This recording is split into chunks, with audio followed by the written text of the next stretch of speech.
Alright, I'm on the lower level of the house and you can see this is our backyard. It's a great place to play in the sand, toss a football, play washers. There are the stairs leading up to the deck.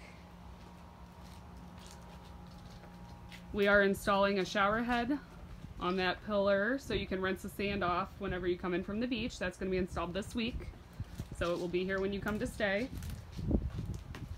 That's our gas grill that's available to use. You can put some chairs out here and relax in the shade. This is entry into the garage area.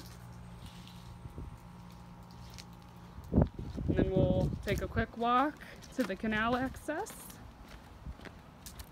So you have these wooden planks. We do recommend you wear shoes while you're on the planks. This is our little dock, so this is where you'll get into the water with the kayaks. And you can see it's shallow water right here. You can see little fish sometimes, little crabs. If you're down here, you'll see fish jumping out of the water. And we have been told that dolphins do come in here sometimes.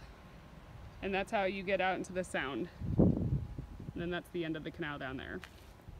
This is the view of the house from the back.